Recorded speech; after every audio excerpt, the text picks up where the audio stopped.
Kush i kontrollon cilësinë e këtyre barnave kur futen në treg dhe si është cilësia? Domethënë, konkretisht nga cilat vende blen pjesa më e madhe e barnave që vinë në Shqipëri? Unë kam para këto vende slovene, se i shkoj nga shkrimi.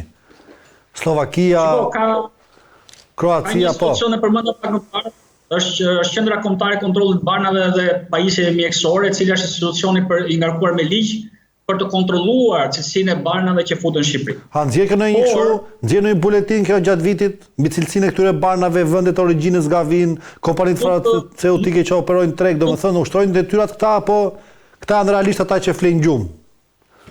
Për vite të tëra nuk kam parë ndonjë buletin, po më lejo të jap vetëm një fakt që gjatë periudhës së Covidit, domethënë mbas tërmet 2019-s, godina e këtij institucioni dëmtua dhe zyrat e tyre u transferuan tek bodrumet e Institutit Shëndetit Publik.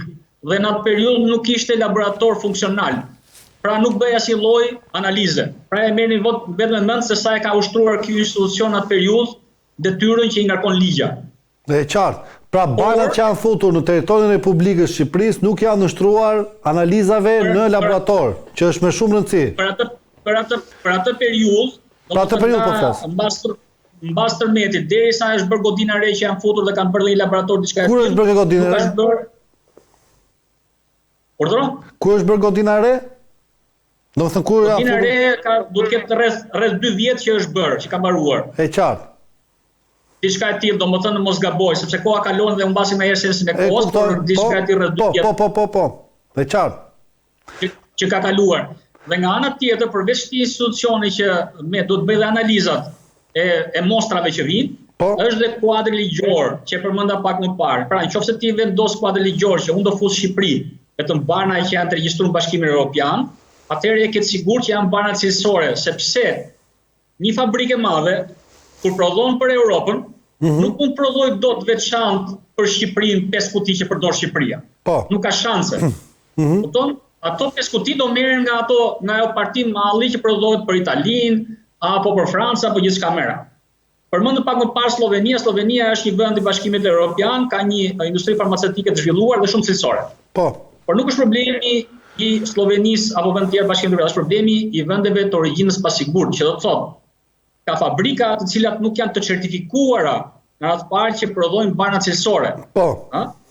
Që është quhet ajo certifikata GMPs, Good Manufacturer Procedure, pra procedura të prodhimit të mirë. Pra ka fabrika që nuk e kanë certifikat dhe sjellin barnat e ne sepse ja lejon ligja. E qartë.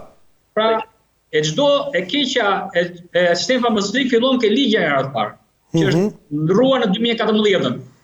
Nuk është ligj e standardeve europiane që të sigurojë qytetarëve shqiptarë që futen Shqipëri futen vetëm barna cilësore. Se aktualisht kemi barna cilësore, po kemi edhe barna të origjinës pasigurt. E qartë. Pyetja e fundit për ta mbyllur bisedën sotme, e cila nga ana ime ka një kurreshtë të papar për shkak të interesit etik që ka në këtë vend, edhe për shkak të braktisjes që tu është bërë si nga institucionet, si nga këto kompanitë farmaceutike, të cilat e konsiderojnë sikur është në kështu supermarket i madh ku ofrojnë ushqim, ose sigur ofrojnë ilaçe, por është gjë tjetër kjo. Gaz. Si është skema rimbursimit sot në Europë, duke qenë se Europa është vendi që ne aderojmë të futemi, dhe është e mundur të aplikohet e njëjta skemë në Shqipëri?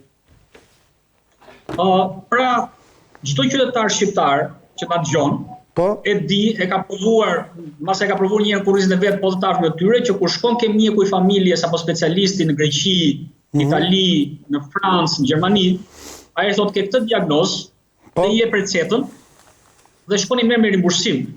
Pra nuk i thot njëri shiko se nga këto 4 barna që ti ke nevojë, 2 i ke me rimbursim, 2 nuk janë një rimbursim dhe blesh me lekë në dorë. Dakor? E para. E dyta ka të bëjë me çmimin. Dhe ne ka barna që rimbursohen 50% kanë nga ato 100%. Dhe këto 50% çmimin ta paguajë qytetari shqiptar. Ndërkohë që Gjermania për shembull, i cili është një vend goxha me nivel të lartë social me të ardhurat mira, kur personat që marrin barna me rimbursim, e shumta mund paguajnë një 5 euro bilet apo tiket që thon Itali, si pjesë, si bashkëpjesëmarrje në rimbursimin e barnave. E shumta që mund të paguajnë 5 euro.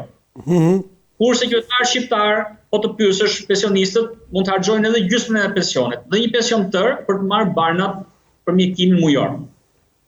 Sepse duan që banat cilësore të marrin bana cilësore, duke futur ato banat e origjinës dyshim që janë shumë të lira. Po.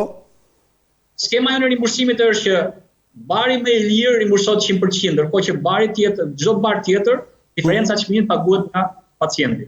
Po. Dhe ai bari më i lirë me bari më të mirë, ka diferencë shumë të madhe çmimi. Dhe kjo detyron pensionistët apo pacientët shqiptarë që të paguajnë një faturë të majme nga xhepi i tyre. Pra me pak fjalë, kjo skemë rimbursimi nuk e luan në rolin për cilin është krijuar. Dhe roli i saj është që të mbrojë qytetarin shqiptar nga varfërimi apo harxhimi i lekëve nga xhepi vet. Qartë. Pra këtu është roli social që duhet luajë shteti dhe mbështetja që duhet t'i japë qytetarit. Është roli që kur është krijuar 1883 skema e sigurimit shëndetësore nga Otto von Bismarck, qëllimi i saj ka qenë që të ruaj shtresën punëtore, pra shtresën e mesme të varfër, nga varfërimi për shkak të shpenzimeve shëndetësore. Që do të thotë kur shkosh ke mjeku për të vizituar apo kur të marrësh banat me rimbursim apo kur të bësh një operacion spital, ti mos paguash nga xhepi direkt. Po ta kesh paguar nëpërmjet skemës sigurimeve shëndetësore. Këtë lloj skeme që është krijuar në Gjermani dhe funksionon sot në Gjermani, ne ja propozojmë qytetarëve shqiptar nëpërmjet programit tonë politik. Ka qenë kënaqësi kjo bisedë.